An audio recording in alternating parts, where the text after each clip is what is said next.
Hey, what's up? This is Dr. Taylor Krick with the Autoimmune Doc podcast, and here's another study review. I love reviewing studies in the peer-reviewed literature because a lot of people just aren't familiar with the fact that they're out there. There's thousands of them. I like breaking them down and explaining, what they mean and what they tell us. And today's is really, really cool. It's a really, really, really important paper, and what it's talking about is antibodies in autoimmunity. And so I'm not going to get into it too deep, but there's 3 stages of autoimmunity that I always talk about that I learned from my mentor, Dr. Karazian. The first stage is that antibodies are present.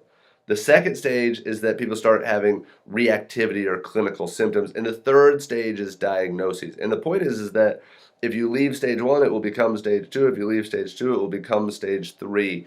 And this paper just validates that. So this is published in the Journal of Autoimmunity, very prestigious journal in my space, of course.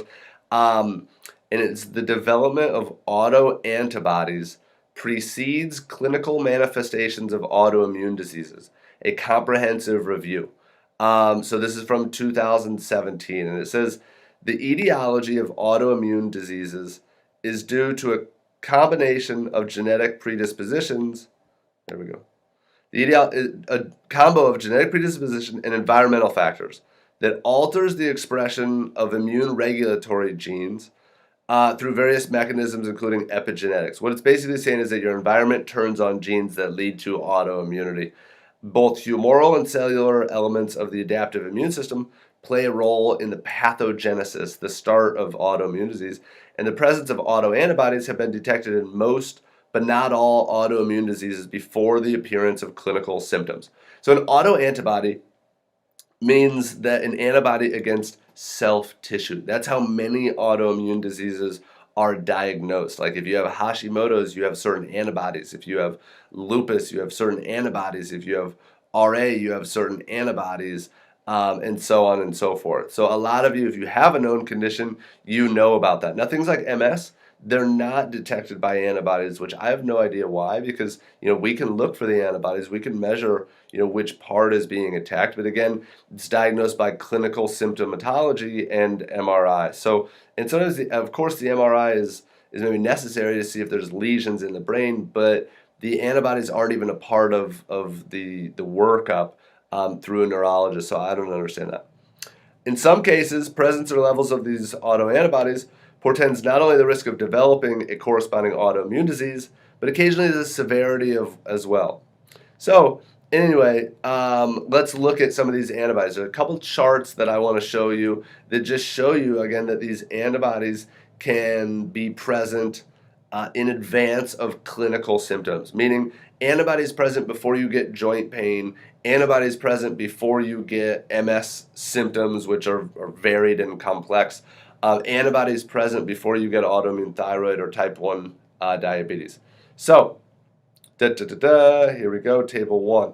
So I'm just going to show you some of these things that, like in primary biliary cirrhosis, the latency time is 0.9, so about a year to 19 years, meaning sometimes these antibodies are present 19 years before you're actually diagnosed or before this progresses to a diagnostic situation. That's a huge, huge spread.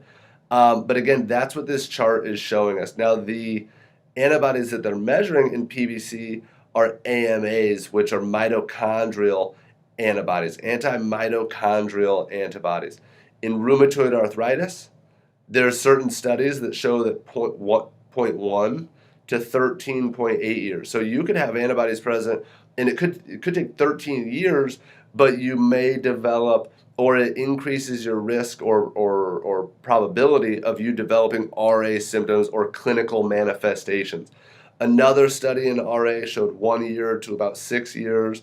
These are the citations here. These are rheumatoid factors. These are anti-citrullinated peptide. And these are anti-carbamylated peptide. That one's a little more obscure to me. Lupus, a little bit less than a year to 3.5, 4 years. One study, another one 1.1 to 8 years.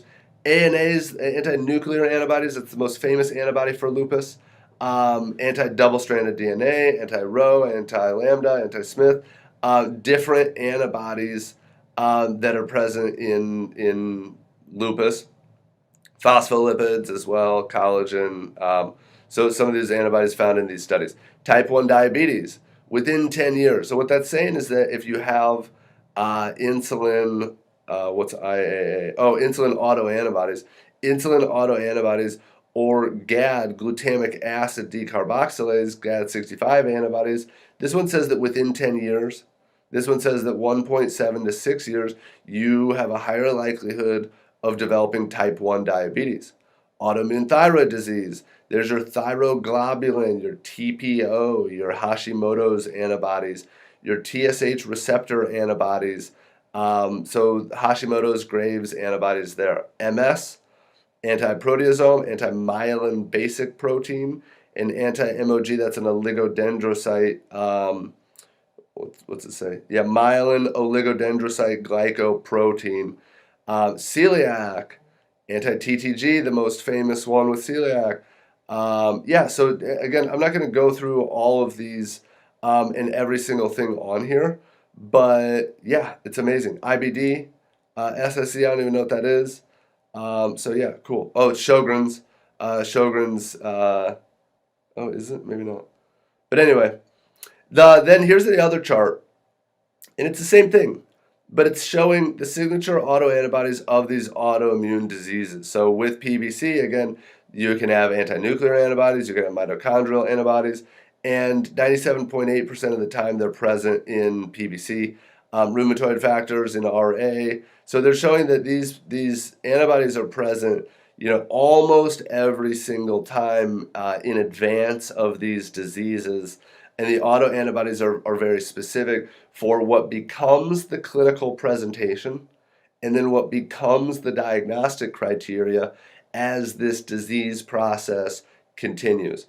So I'm not going to go too much further into this, but again, I've had people tell them, I've had people with neurological symptoms visiting a neurologist with autoantibodies against neurological tissue present, and they're told by their neurologist, or especially like the nurse practitioners, that that doesn't matter. And that's my point, is that it absolutely does matter, especially if you're starting to have clinical symptoms. If you feel fine and you detect an antibody, first off, I think it matters, especially a thyroid antibody or any antibody for that matter.